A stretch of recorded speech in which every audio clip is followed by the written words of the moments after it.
What up? Well, this has certainly been a lousy year. What do you think?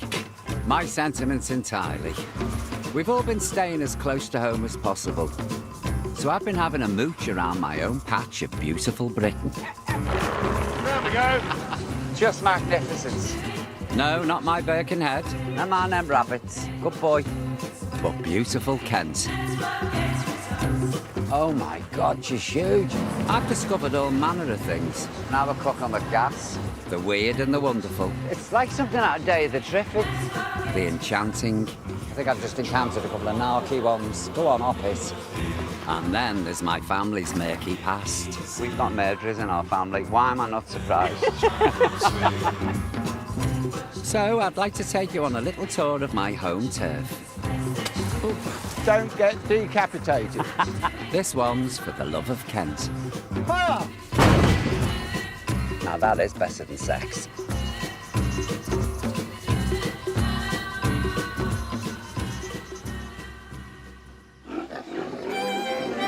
All right. Okay. Honestly, I think they never got fed. I've always loved the countryside, and I used to dream about having a bit of land with some animals. Come here, Rosie. No, don't start dancing. No need for that. Do you like the orchard, do you? And how did I get here? Have a sit down. Come and sit here. Here's our boy. Come here to me.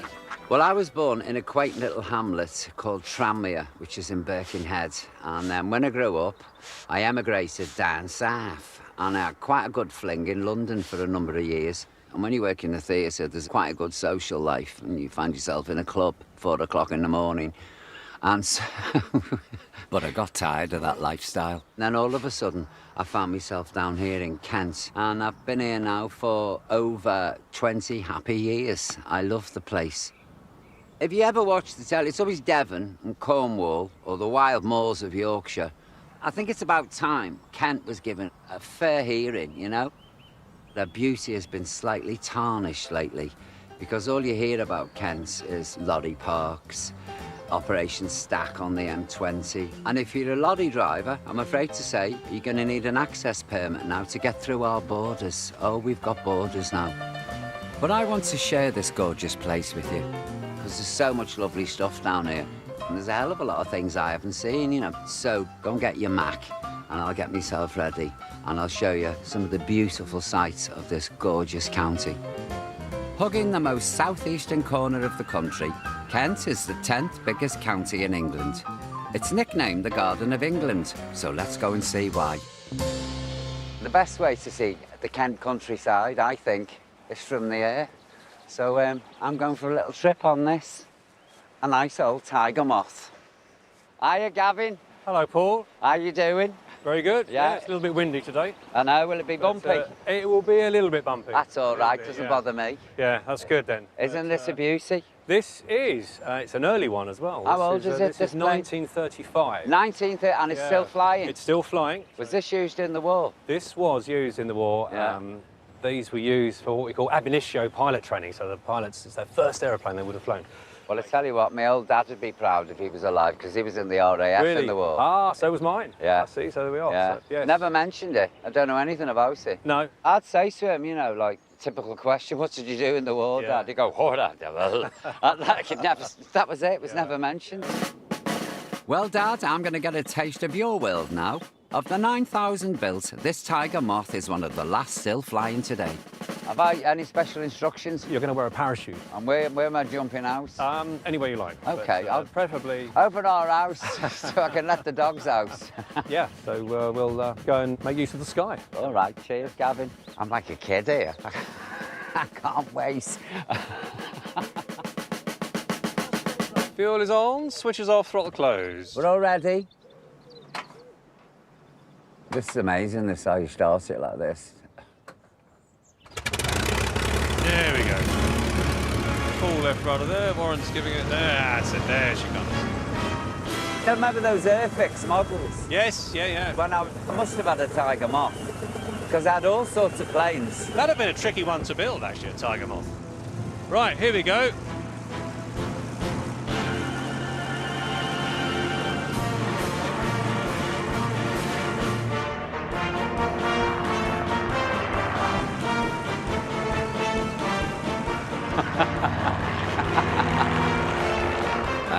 a bit wobbly up here. I was just going to say, it's not too bumpy. Glad I got my parachute on. The Kent coast is the closest you can get to France without getting your feet wet. So you see Dover Harbour coming up now. Oh, look at that. And now we're coming up to what people perceive as the White Cliffs. This is really, the high point. Yeah. Probably one of the most famous Kent landmarks, isn't it, really? It's simply breathtaking and also quite emotional. There'll be bluebirds over the white cliffs of Dover. When you see the White Cliffs of Dover, and you think, oh, this is the first thing that the pilots saw when they were flying back from a mission in France. You know, they must have breathed a sigh of relief. Made you sort of proud. And the sea.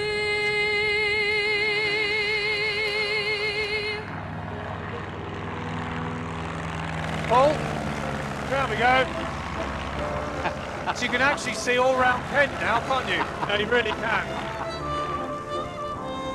It just shows you what a beautiful county Kent is. It's stunning from the air. Okay, there we go.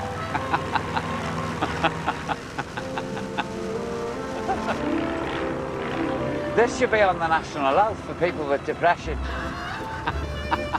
Just magnificent.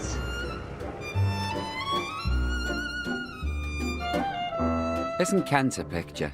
It's like a patchwork of crop and fruit farms. Now you can see why it's called the Garden of England, can't you? And I'm going up in.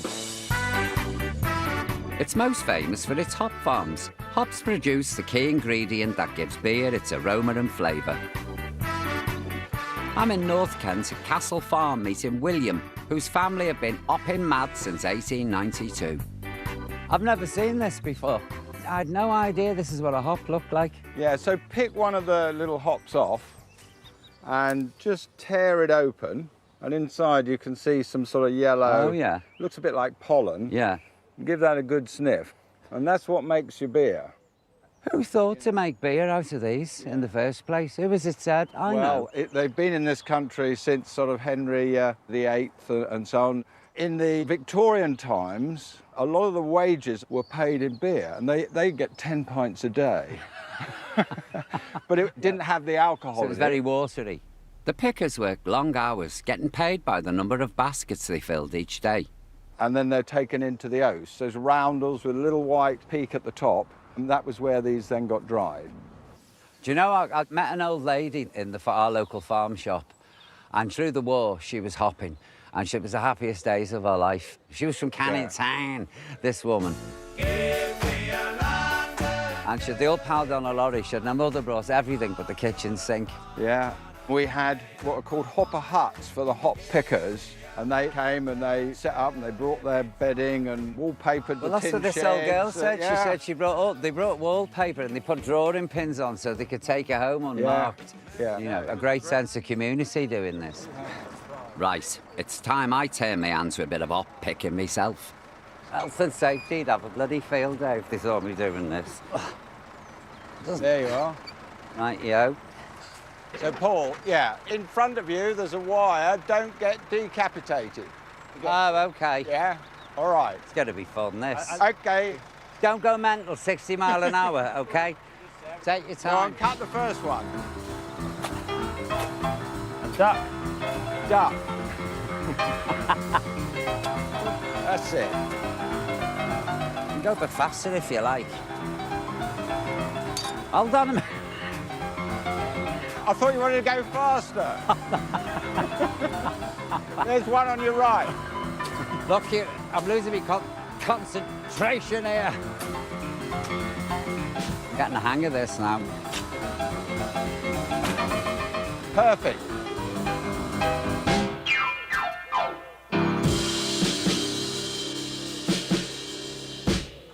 Serious job. Well done. Enjoy doing that. I'm quite happy up there at the side. Slow. Especially if I had the ump, you know what I mean? You could crack it all out, couldn't you? I think I'd kill you. I've had a lovely time here. I'd quite enjoy hop picking. I don't know whether I'd enjoy 12 hours a day, But for the day, it's been really, really pleasant. And of course, then there's the smells. The smell of the hops, which I'm obsessed about. So if you see me hanging around breweries, it's not because of the booze, it's because of the smell. Okay? So don't kick off. Don't be getting onto tabloids saying I've got a drink problem. I haven't. I've got a hop problem. There's a big difference. Right, I need another fix. I'll see you later.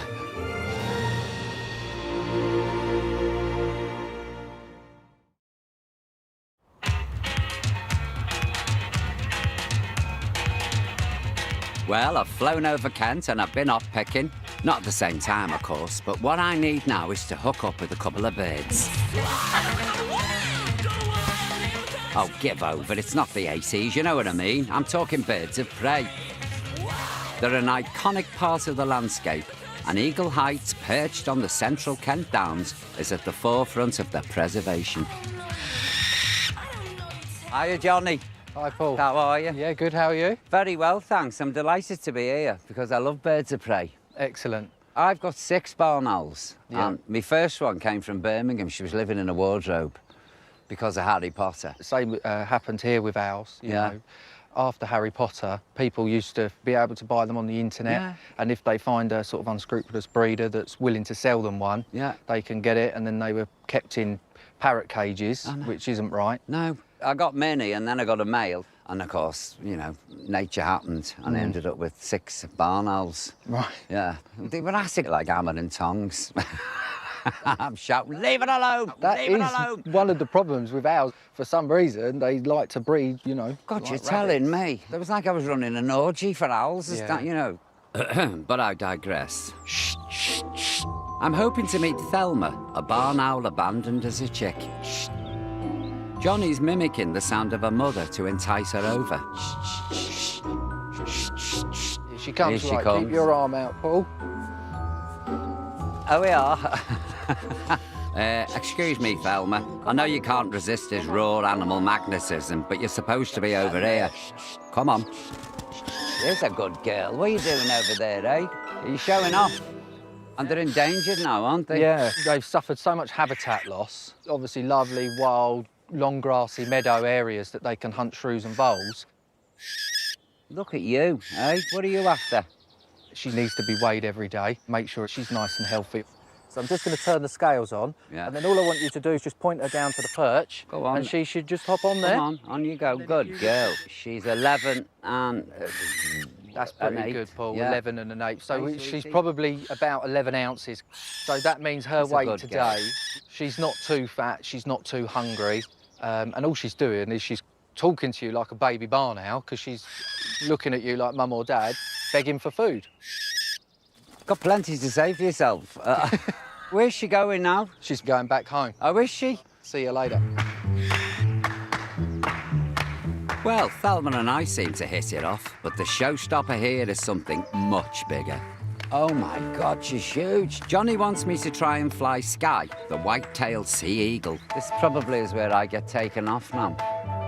I bet she weighs a ton, does she? She's about 10 pounds Oh, it's not today. that heavy. Doesn't sound like a lot, but you've got to have your arm like that away from your face. Yeah. So it's going to feel a lot heavier than Yeah. 10 pounds once Like a she's sort on of there. Small Labrador landing on Yeah, your arm. yeah. I've been there. Sky, come on! Sky, Sky! come on, baby. Come on.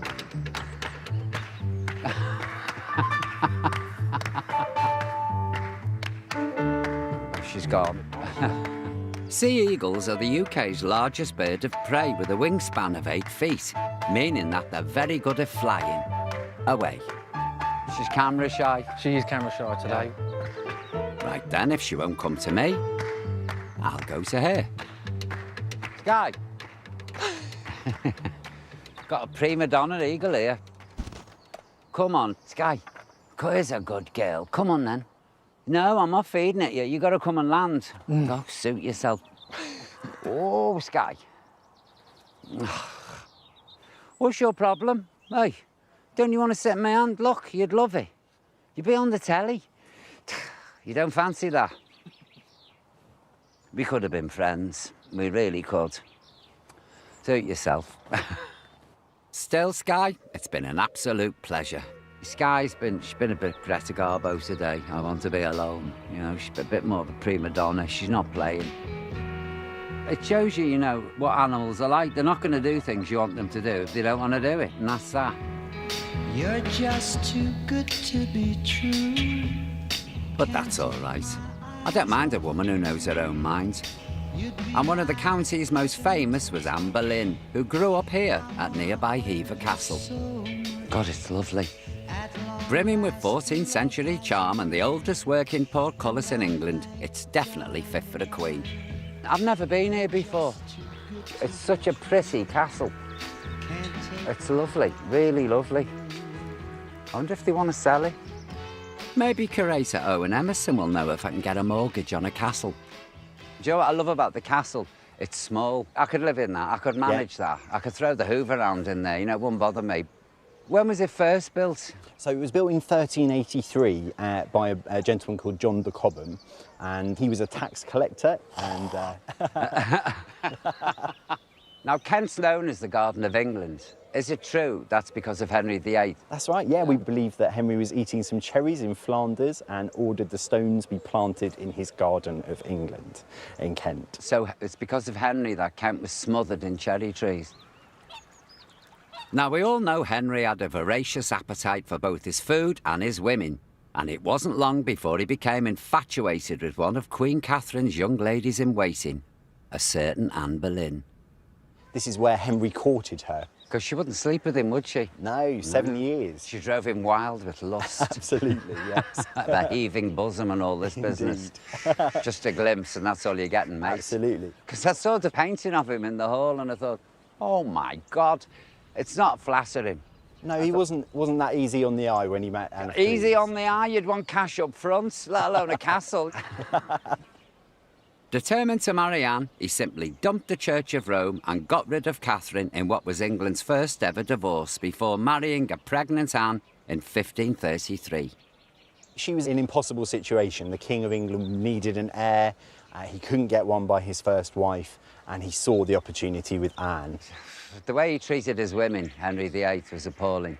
What appealed to the king in a mistress didn't necessarily appeal in a wife. He wanted someone very subservient, and Anne wanted to be pulling the strings and not be pulled by them.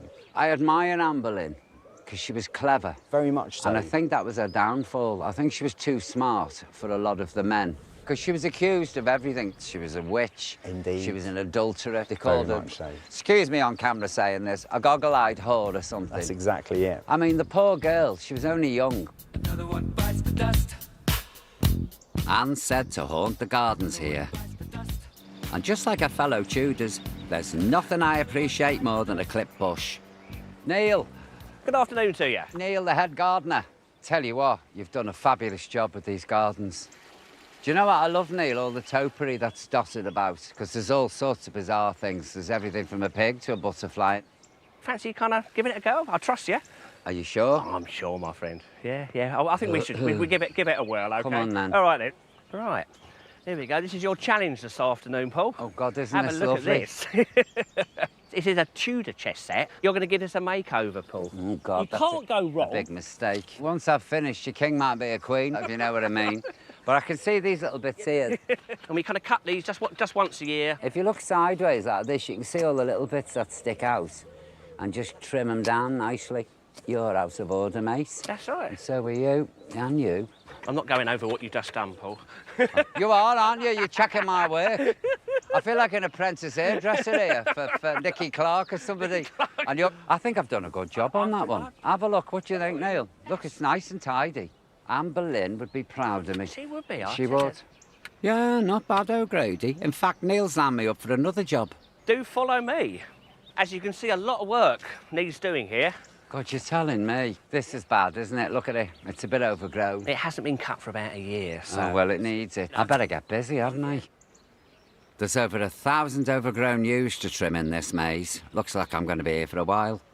Well, you know what I was told? If you go in a maze, to use your right hand and walk along the hedge with your right hand, and that will lead you to the way out. There is a secret here, but I'm not going to ruin it. Do you know what I mean? Don't. The easy way. No, don't, because people like getting lost. They do, don't they? Can't hear much clipping over there, Paul. You all right? Excuse me, I'm like a madman here, clipping away.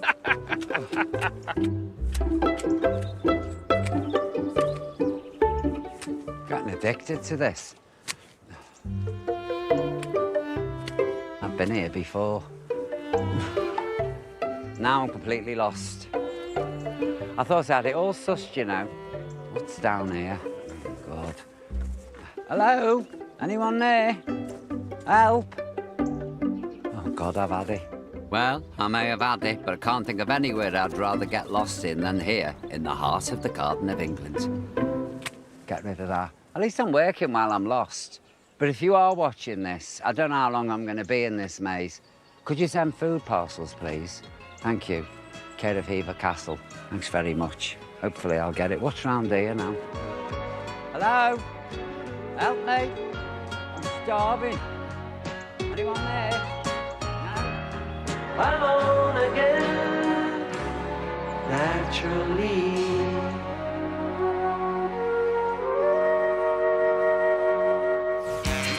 Next time, I'm off to the wild southerly beaches of Dungeness. What are we catching, Jules? Yeah. With a hunt for the unusual. I smell leeches. Come out, wherever you are. And tie myself in knots. I'm sure this isn't a traditional yoga position what I'm in now. We'll come into a twist. 7 criminals with a plan to steal £350 million worth of diamonds. The Millennium Dome heist with Ross Kemp investigates at 9 tonight. Next on ITV, Leanne's about to make one final stand. We're back to Coronation Street in a moment.